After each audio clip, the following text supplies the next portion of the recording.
Download the Pod TV app to catch your favorite shows like Smoke A Lot Radio, The Connected Experience, On the Line, The Gangster Chronicles, and Doggy Diamonds No Filter, uncut and raw, unscripted. Remember, it's the Pod TV app, you heard?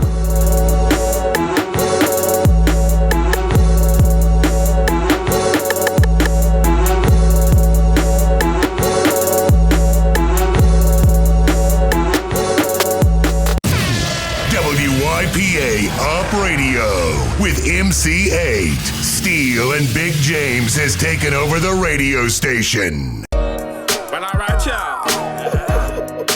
All across the USC, Compton, Watts, Bay to LA. Pomona, California, from valley to valley, we represent that killer Cali. So if you keeping it real on your side of your town, you tune in to Gangster Chronicles. Gangster Chronicles, we gon' tell you how it goes. If I lie, my nose will grow like Pinocchio. We gon' tell you the truth and nothing but the truth. Gangster Chronicles, this is not your average show. You're now tuned into the real MC8, Big James, and Big Steel. This is strictly from the streets. Hello. We represent the James. It's like, one thing about it, they keep getting on Trump about this tax stuff, right? And I thought about it. Taxation in itself it should be against the law. It's horrible. It is. When they first came over here, to America, whatever, and settled it, right? Wasn't that what they left England for? Them trying to press them with the money and stuff. Then they turned around in the 1800s and did the same thing again because it's time of war. You're only supposed to take taxes when it's time of war. That was a thing to support the war, but they kept it going because America has managed to keep herself in a state of war since then. Around the world, we somewhere fighting, so that allows them to keep taking our money. You think about it.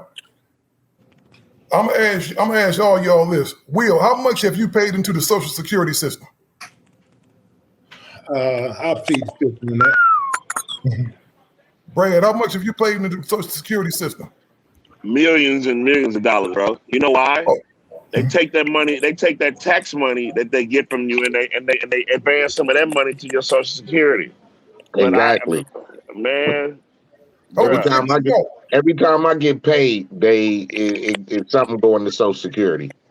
But check this out though, right? I looked at some shit the other day, and it says that through my life, I've already accumulated enough credits to retire, right? But I'm not allowed to retire. I thought it was 60. I looked on there. This motherfucker says 67. Okay. 67 years old, yeah. So I retired at 67 years old. I don't gave these people almost a little bit over $500,000 already, right? I don't gave them all this money. I retired at 67. How much longer let's keep it 100. How much longer past 67? Am I going to live 10 years past 67 if I'm lucky?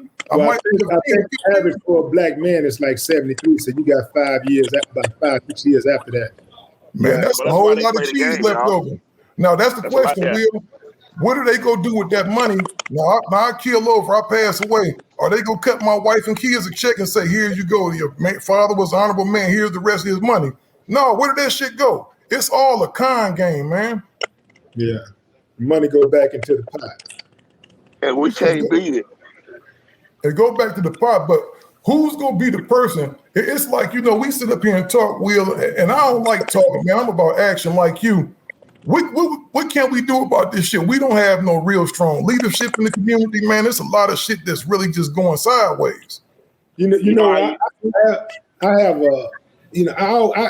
take issue with like leadership, like black leadership, like saying that we don't have leadership. And the reason why I take issue with that is because if we focus on a leader, anytime we have somebody, we can say, that's our leader. That's our leader. When they kill the leader, they take out the leader, then the movement dies.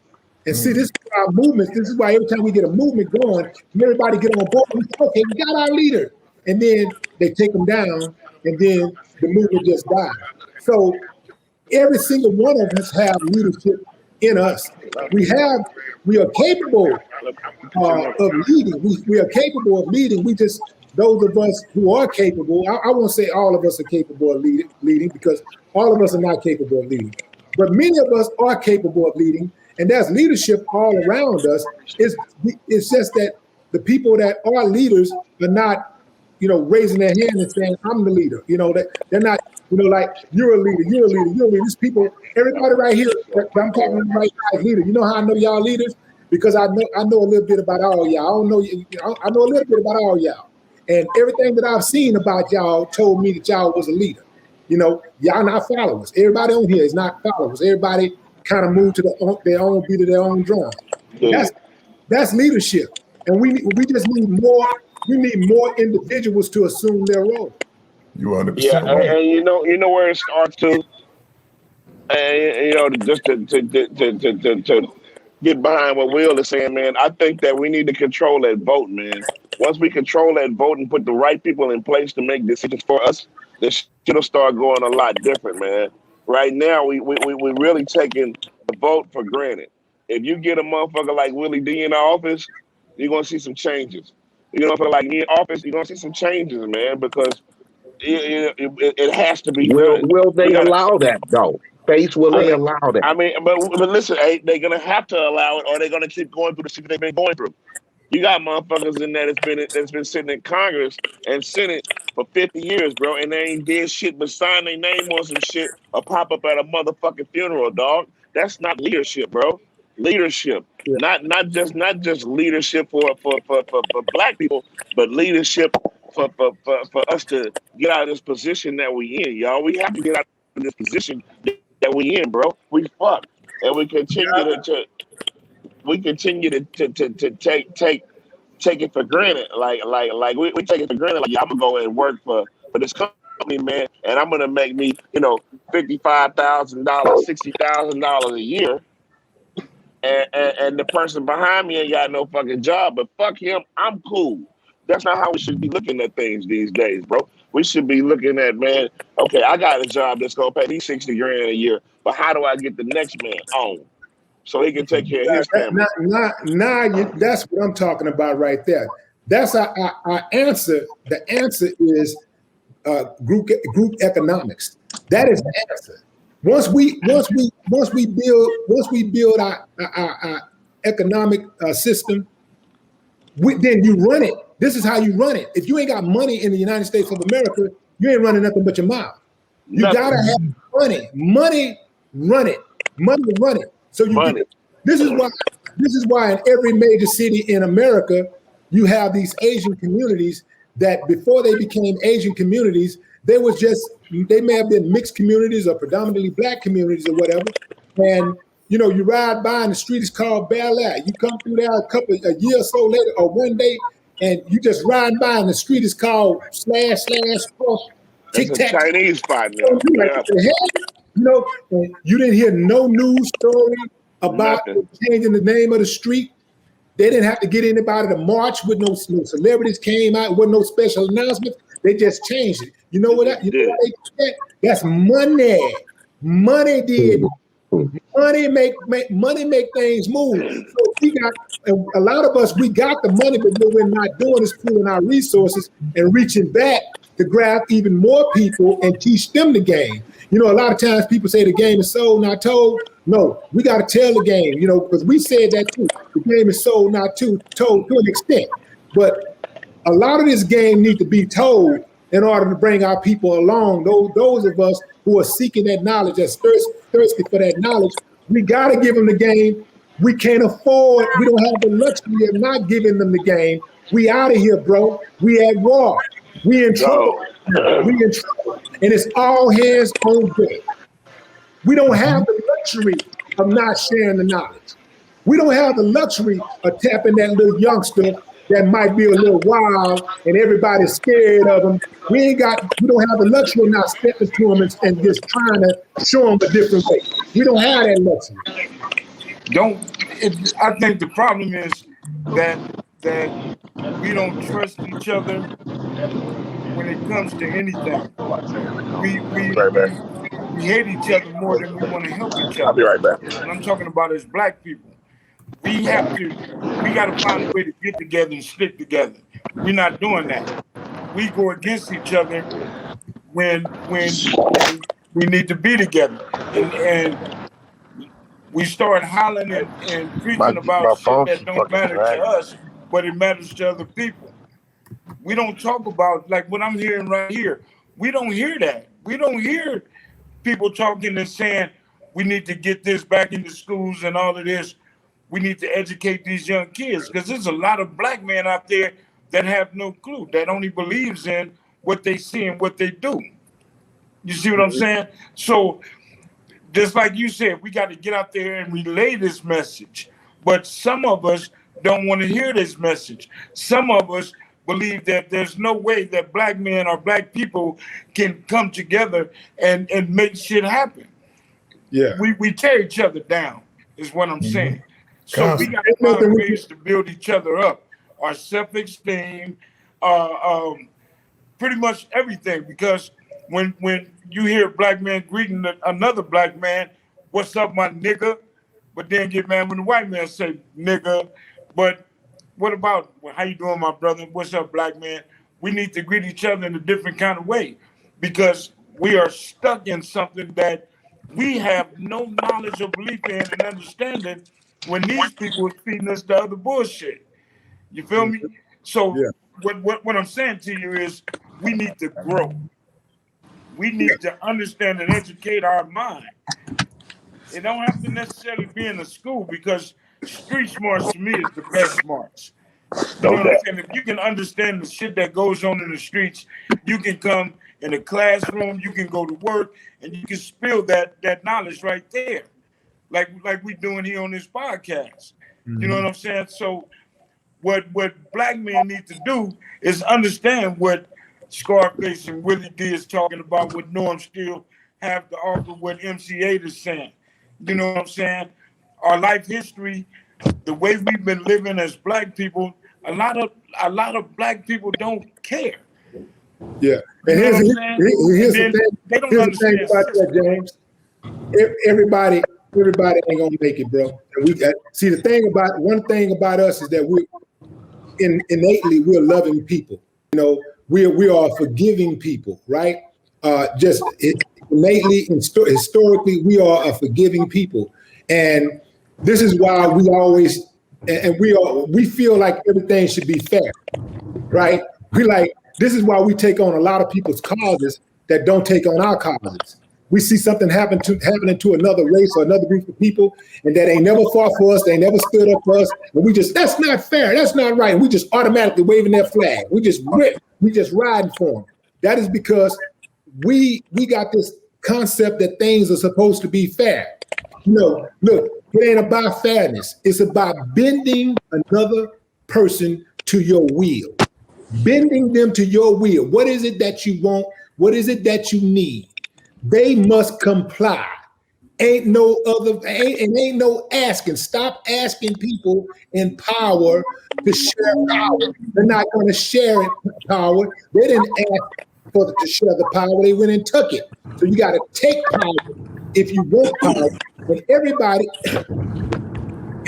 is not going to make it. Some black people out there, they are coconuts. They look black on the outside, but they white on the inside. But they can get by a lot of times because what they would do, and it's some of them that are on these social media platforms who are masquerading like social warriors. They out here acting like they're really for the people, but they really not. And this is how you can recognize, this is the easiest way to recognize them. If your criticism of the black community outweigh your contribution, you're a motherfucking coon. All of it. A whole lot of them. Boy. It's a whole lot of them. All they do is talk shit about black people all day long. They might throw you off a little bit. This is what's confusing, because this is what they'll do to get you on their side. They'll say a couple of things that's true that everybody agree to. Like all people say, yeah, that's universally, that's true. For instance, black people need to stop with the black on black crime. Everybody like, yeah, man, that is, I got a problem with that shit too. Yeah, that's a problem. That's a problem. Everybody like, yeah, right on. There's a lot of black people that selling dope. And we got to stop selling dope. Why you sell dope and get mad when you go to jail? Oh, yeah, that's right. Yeah, stop. Yeah, man, yeah, that is true. That is true. And then they'll go light on a few things that are right, that are universally right, that nobody can dispute. And then they go top heavy on throwing black people under the bus. Textbook, Candace Owens. Textbook, Stephen A. Smith. Textbook, Charles Barkley. All of them, they go top heavy on their criticism of the black community. They'll say something that's right. They might say, well, not all black people. And then they start, and after that, they start generalizing. But we need to do better as a people. They start generalizing. So you gotta watch them. They sneaky, they crafty. But it's a lot of coconuts out there, and they coming across like they really for the black people, but they'll identify somebody that really do love the black people, that really do put in work, and they'll identify that person and try to tear that black person down. And then you got some slowpokes. So they don't really know. They're not critical thinkers. So they hear one or two things that they got heavy convictions about, and they go like, hell yeah. And they give that person a pass, but they're not hearing all the other negative stuff that this person is saying. They're not hearing how this person only targets black males, how this person only targets black women. They're not hearing all of that. All they're hearing is the one or two things that they agree with, and then they give this person a pass. So a big part of it is that we got to get used to eliminating, destroying, eviscerating those coconuts, because they're dangerous. They're very dangerous, and we got to be okay with getting rid of them. And also the coconuts who are going around shooting up our neighborhood, making the neighborhood unsafe for the women and the children. Them motherfuckers got to go too. All of them. And some of them are my family members. Fuck them. Some of them I grew up with. Some of them I grew up with. Fuck them. They got to go. The motherfuckers got to go. They making our job that much harder. Every day that we allow them to be comfortable in the neighborhood and just ride through and be dangerous in the neighborhood, it extends our fight, our overall fight. It makes it harder for us to fight. Imagine if you were in a boxing ring and your opponent was in the front of you and you were throwing punches and shit. Boom, boom, boom. And a motherfucker hitting you behind your head. Start hitting you behind you. What the fuck? That's that black motherfucking coconut. Over here, you see him because you know what he about. This is your announced opponent. So right. This motherfucker. And all of a sudden, motherfucker, bam! Like, you ain't out, but you got to feel like this motherfucker, man. And you throwing punches over here, you got to do this here. Like, God dang it. So that's what it's like, being, in this space that we're in. Yeah, for sure. And if we're not careful, Will, yeah, I'm gonna tell you, those white boys ain't playing. Not at all. They out here in California, man. They up in the mountains. They gathering up their guns. They got their 6-year-old daughter that know how to shoot. They got their 9-year-old son that know how to shoot. And you know what we doing? We down here on the internet playing with each other, talking about each other, playing around while they up there getting ready. And making motherfucking TikTok dance challenges and shit and videos. Dancing, twerking, shaking our ass. all that old shit. Yeah, we down here playing, and they up there really getting ready. They got compounds that they don't put together. They got food stored up. They got water. They getting ready for something, and we down here playing. If we not careful, and another thing we not looking at, I was reading something. They was talking about this private prison. They were up 27% last year and made $98 million. One prison. It's the new slavery, because if they can take my son, James' son, A's son, Brad's son, and put them in prison, they are assets. They look at us as assets now. We are being traded. And I don't even know, it's just so much stuff, Will. I don't want to go on a tangent. There's so much stuff that we should be mad about, that we should know about, but we're not saying nothing. We had a guy on this show that he was one of the first cats out here to own dispensaries version. They put this man in jail. They kept the stores open and locked him up. That's kidnapping. When you don't charge somebody with something, you just come and grab them and snatch their ass up. What is that called? They're doing it to our kids every day out here. He was messing with their money. Now when you mess with them white folk money, they gonna be really just like everything else. He was in the way. He was doing too much. It was too big, and they had to get him off the block. And he was all the way legit, and they still sent him to prison. So, the odds are against us. Man. Very much against us. We better get it together. Y'all probably thought y'all was gonna come over. Y'all thought we was gonna have a bunch of music questions for y'all. No, my thing is like. No, I think y'all right. No, we try to conversate about other things than hip hop or whatever. But one thing I do want to say is, coming from that same background, we see a lot of shit that go down with the youth today. It's hard to control, you know what I'm saying? I'm knowing they rough down there where y'all at, especially where we are up in Chicago.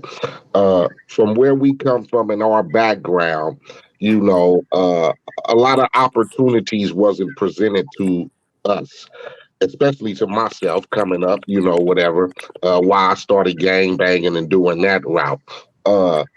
Being the man that you are today, you faced whatever. How do y'all feel about when people say, do you feel responsible for how the youth turn out today because of them listening to us and what we went through as artists? Yeah, on a personal note, I feel like whatever criticism we get, we need to get credit also. We need to get credit for all of those young black people and Latinos and even white people who got it, who listened to our music and got inspired and went out there and made something great out of themselves. Like people love to talk about anything that's wrong with the youth. They love to point at rappers for anything that's wrong. But when their kid is shining, when their kid get drafted into the NBA, NFL, or a Major League Baseball or whatever, when their kid become a lawyer, a doctor, a scientist, an entrepreneur, they want to take all the credit. Hey, look at me. That's me. But when the kid become a fucking junkie or a killer, or they end up in jail or they end up on the internet twerking and bending over and shit and all that old shit, they want to blame that on rappers. Give me my motherfucking credit when your kid get that degree also. If you're gonna give me, you're gonna criticize me for the music when the kids out there fucking up, I want credit. And the rappers want credit when your kids are out there doing great shit. We want our credit. Give us our shit. Now, having said that, I do believe that all of us as artists, we have a responsibility, a greater responsibility than I even knew when I was making the music. I really didn't understand how important the message was. All I knew is that we're gonna put some information and instructions out here. Information and instructions. I didn't know that some of the things that I said would actually not really benefit the community. But my whole thing was always to be a voice for the voiceless, to try to be that dude that would say the shit and stand up to the powers that be. Get at the bully. Like everybody else scared to do it, I'll get them. You know what I'm saying? You scared to fight that motherfucker, I'll fight him. You know what I'm saying? And not just fight him, I'll whoop his ass. You know what I'm saying? Like, that's always been my mentality. Like, so that's why I'm not afraid of the government. I'm not afraid of police officers. I'm not afraid of any gangster, anybody that got a bunch of money or whatever, and got goons or whatever, because I operate with the understanding that anything that a man can do to me, I can do to him. And I will do it. You know what I'm saying? And I've always been, but I'm a nice guy. Anybody that if you really know me, I'm a nice guy. I'm a good guy. And I do believe that that's one of the reasons why I'm still here to tell my story, because I was shown favor because I have a good heart. I was shown favor. If I was just a dusty ass dude, and if I was a dude that just went in and just wreaked havoc on the community, I never gave back, I never tried to help anybody, I don't think I would be in the position that I'm in today. But I sowed a lot of good seeds, and that's the reason why, I'm still standing. Finally get a chance to let the